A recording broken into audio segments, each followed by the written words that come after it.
Assalamualaikum warahmatullahi wabarakatuh. Perkenalkan, nama saya Firusnova Fasrani dari kelas 11-8 Sains 3. Kali ini saya akan membahas materi 4 tentang regulasi zat dalam sistem peredaran darah. Kita masuk pada struktur dan fungsi alat peredaran darah.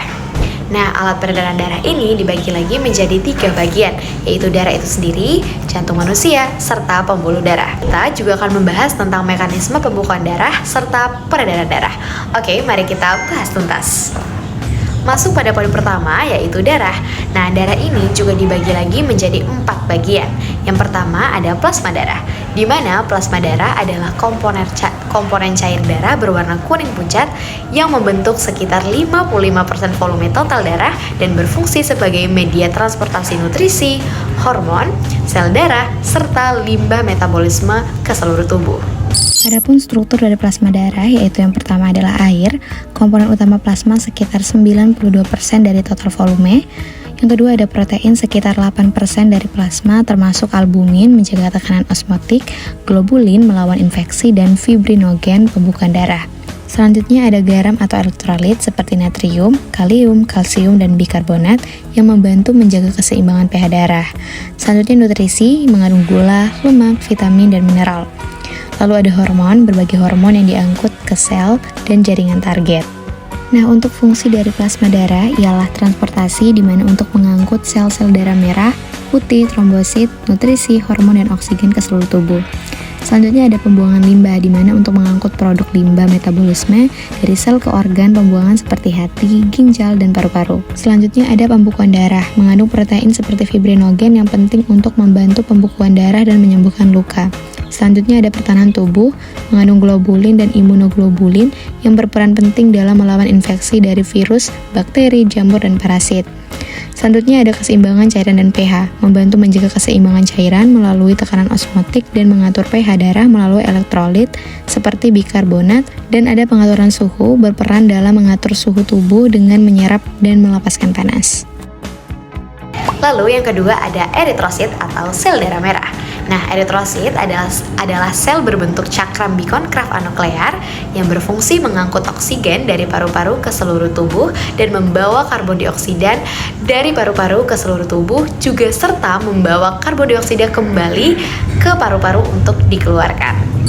Adapun struktur dari eritrosit yaitu adalah bentuknya bikonkaf, bentuk cekung di kedua sisi seperti donat, meningkatkan luas permukaan untuk pertukaran gas yang efisien dan tanpa inti dan organel. Eritrosit dewasa tidak memiliki inti sel, mitokondria, atau organel lain. Hal ini memungkinkan ruang untuk lebih banyak hemoglobin. Selanjutnya hemoglobin. Sitoplasma dipenuhi oleh protein hemoglobin yang mengandung zat besi dan berfungsi meningkatkan oksigen dan karbon dioksida. Lalu membran sel yang fleksibel dan protein membran. Fungsi dari eritrosit yaitu adalah mengangkut oksigen, membawa oksigen dari paru-paru dan mendistribusikannya ke seluruh sel dan jaringan tubuh untuk metabolisme. Lalu ada mengangkut karbon dioksida. Mengangkut karbon dioksida, produk limbah dari metabolisme sel dari jaringan ke paru-paru untuk dihembuskan. Selanjutnya ada menjaga keseimbangan pH, di mana eritrosit mengandung enzim karbonik anhidrase yang membantu mempertahankan pH darah tetap stabil dengan cara mengelola transportasi karbon dioksida dalam bentuk bikarbonat. Lalu ada diferensiasi golongan darah. Protein pada permukaan eritrosit berfungsi sebagai penanda antigen golongan darah, misalnya sistem ABO. Selanjutnya ada leukosit, yaitu sel darah putih. Nah, leukosit adalah komponen darah yang berfungsi sebagai sistem pertahanan tubuh melawan infeksi, peradangan, dan sel abnormal. Nah, leukosit ini memiliki inti sel, tidak berwarna karena tidak mengandung hemoglobin dan dapat bergerak secara aktif. Nah, struktur dari leukosit juga sangat variatif tergantung dari jenisnya. Adapun struktur dari leukosit yaitu berbentuk tidak beraturan seperti sel tunggal, lalu memiliki inti sel dan organel seluler lainnya, tetapi tidak memiliki hemoglobin, akibatnya tidak berwarna merah. Untuk lokasi, sebagian besar berada di jaringan ikat dan organ limfatik seperti kelenjar getah bening, sementara sebagian kecilnya bersirkulasi dalam darah. Leukosit memiliki berbagai fungsi spesifik tergantung pada jenisnya. Yang pertama adalah neutrofil, jenis leukosit terbanyak yang bertugas memakan dan menghancurkan bakteri dan jamur. Lalu ada limfosit, menghasilkan antibodi untuk melawan virus dan menyimpan memori imun agar tubuh lebih cepat mengenali patogen yang sama di masa depan. Lalu ada monosit, sel terbesar yang akan berimigrasi ke jaringan dan berubah menjadi makrofag untuk membersihkan sel mati dan jaringan rusak, serta membantu penyembuhan luka. Lalu ada eosinofil, melindungi tubuh dari infeksi parasit seperti seperti cacing dan membantu mengendalikan reaksi alergi. Dan yang terakhir ada basofil, membantu memicu peradangan dan reaksi alergi dengan melepaskan zat seperti histamin. Lalu yang keempat ada trombosit, di mana trombosit adalah fragmen sel darah kecil berbentuk cakram yang berperan utama dalam pembekuan darah untuk menghentikan pendarahan serta membantu perbaikan jaringan dan pertahanan imun. Untuk struktur dari trombosit yang disusun dari membran mengandung glikoprotein yang berperan sebagai reseptor untuk menempel pada dinding pembuluh darah yang rusak dan saling menempel satu sama lain. Lalu ada sitoskeleton, terdiri dari protein seperti aktin yang memungkinkan trombosit berubah bentuk menjadi lebih lengket saat dibutuhkan.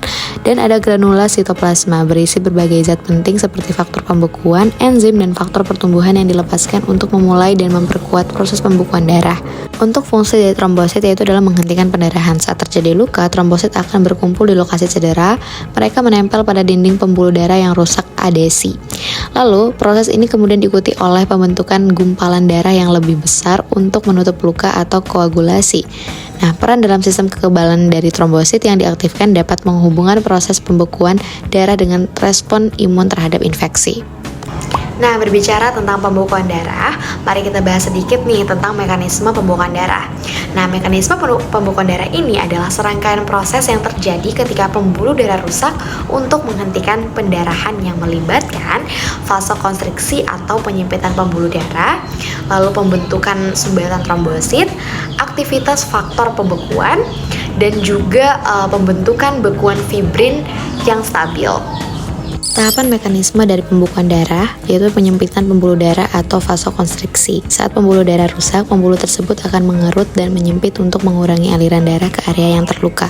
Lalu ada pembentukan sumbatan trombosit, di mana trombosit akan menempel pada dinding pembuluh darah yang rusak dan saling menempel untuk membentuk sumbatan awal. Selanjutnya adalah pembentukan bekuan darah atau kaskade koagulasi. Faktor-faktor pembekuan dalam darah akan memulai reaksi berantai yang cepat yang disebut kaskade koagulasi. Dalam reaksi ini, trombin mengubah protein fibrinogen faktor 1 menjadi benang-benang fibrin. Benang-benang fibrin ini kemudian akan bergabung dengan trombosit dan sel darah lainnya untuk membentuk bekuan darah yang lebih kuat dan menyumbat luka dengan lebih efektif. Lalu ada penghentian pembekuan. Setelah bekuan darah terbentuk dan pendarahan berhenti, faktor-faktor pembekuan akan dinonaktifkan oleh protein lain agar gumpalan tidak terbentuk secara berlebihan. Lalu ada pelepasan bekuan. Seiring dengan penyembuhan jaringan, benang-benang fibrin akan hancur dan sumbatan akan menghilang secara alami. Kita lanjut pada pembahasan yang kedua, yaitu jantung manusia, di mana jantung manusia ini adalah organ berotot berongga yang berfungsi memompa darah ke seluruh tubuh. Nah, adapun fungsi utama dari jantung ialah memompa darah, di mana jantung memompa darah secara keseluruhan tubuh untuk mengedarkan oksigen dan nutrisi serta membuang zat sisa metabolisme dan karbon dioksida. Struktur dari jantung ialah memiliki 4 ruang, yaitu atrium kanan menerima darah miskin oksigen dari seluruh tubuh, atrium kiri menerima darah kaya oksigen dari paru-paru, ventrikel kanan memompa darah miskin oksigen ke paru-paru, ventrikel kiri memompa darah kaya oksigen ke seluruh tubuh melalui aorta.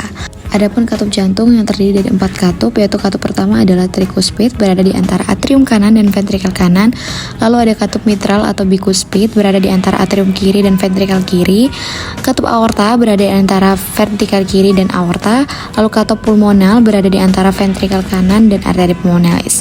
Adapun dinding jantung, jantung dipisahkan oleh dinding otot yang disebut septum yang mencegah pencampuran darah kaya dan miskin oksigen. Selanjutnya kita masuk pada pembahasan tentang pembuluh darah, di mana pembuluh darah dibagi lagi nih menjadi 3 bagian. Yang pertama ada arteri.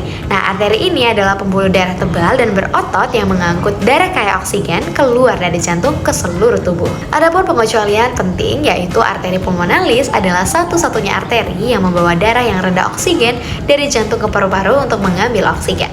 Ini tentu beda dengan arteri lainnya yang membawa darah kaya oksigen. Struktur dari arteri adalah tunika intima, lapisan terdalam yang terdiri dari jaringan ikat halus dan serat elastis berbentuk tabung agar darah mengalir lancar. Lalu ada tunika media, lapisan tengah yang paling tebal, terdiri dari otot polos dan serat elastis. Lapisan ini memungkinkan arteri untuk berkonsentrasi atau menyempit atau berelaksasi atau melebar untuk mengatur aliran dan tekanan darah. Lalu ada tunika adventitia, di mana lapisan terluar yang kuat sebagian besar terdiri dari serat kolagen yang berfungsi sebagai pendukung dan penguat. Fungsi arteri mengalirkan darah kaya oksigen. Fungsi utamanya adalah membawa darah yang kaya oksigen dan nutrisi dari jantung ke seluruh jaringan dan organ tubuh. Lalu mengatur tekanan darah. Melalui kontraksi dan relaksasi otot polos di tunika media, arteri dapat mengatur aliran darah dan menjaga tekanan darah sesuai kebutuhan tubuh. Lalu merasakan denyut nadi karena berada di bawah tekanan tinggi saat dipompa dari jantung, arteri meregangkan dan menyusut kembali yang menciptakan denyut nadi yang bisa dirasakan di berbagai titik tubuh. Lalu yang kedua ada pembuluh darah vena, di mana vena ini berfungsi mengalirkan darah kembali ke jantung dan memiliki 3 lapisan dinding yang terdiri dari tunika eksternal atau lapisan luar yang tebal, lalu tunika media yaitu lapisan tengah tipis, dan tunika intima yang adalah lapisan dalam tipis dengan katum. Begitupun dengan vena, ada pengecualian dengan vena pulmonalis yang membawa darah kaya oksigen dari paru-paru ke jantung. Struktur vena ialah tunika eksternal, lapisan terluar yang tebal terutama terdiri dari jaringan ikat. Lapisan ini juga mengandung vasa vasorum, pembuluh darah kecil yang memberi nutrisi pada dinding vena. Lalu tunika media, lapisan tengah yang tipis mengandung kolagen dan beberapa otot polos. Tunika intima, lapisan terdalam yang terdiri dari satu lapisan sel endotel dan beberapa jaringan ikat. Lalu ada fungsi vena, yaitu mengembalikan darah ke jantung. Vena mengumpulkan darah miskin oksigen dari seluruh tubuh dan membawa kembali ke jantung, kecuali vena pulmonalis. Lalu selanjutnya adalah menyimpan darah, di mana vena dapat menampung sekitar 60-70% volume darah tubuh, menjadikannya reservoir darah utama. Lalu mencegah aliran balik darah, di mana katup yang berada di dalam vena mencegah darah mengalir mundur, terutama di anggota tubuh bagian bawah di mana gravitasi bekerja melawannya. Pengaturan tekanan darah. Vena membantu mengatur tekanan darah dengan mengubah kapasitas melalui vasokonstriksi dan vasodilatasi yang memengaruhi jumlah darah yang kembali ke jantung atau preload. Selanjutnya adalah pertukaran nutrisi dan limbah. Vena, terutama venula, masih berperan dalam pertukaran nutrisi dan pengumpulan produk limbah dari jaringan. Pembuluh darah yang ketiga yaitu adalah kapiler, di mana kapiler ini adalah pembuluh darah terkecil dalam sistem peredaran darah yang menghubungkan arteri terkecil atau arteriola dan vena terkecil venula. Kapiler membentuk jaringan di seluruh tubuh yang memungkinkan permukaan nutrisi, oksigen, dan zat sisa antara darah dan sel-sel tubuh. Nah, kapiler ini juga sering disebut sebagai pembuluh mikro karena ukurannya yang sangat kecil, sekitar 5 hingga 10 mikrometer. Dinding kapiler yang sangat tipis memungkinkan terjadinya difusi zat-zat penting seperti gas, nutrisi, dan limbah melewati dindingnya.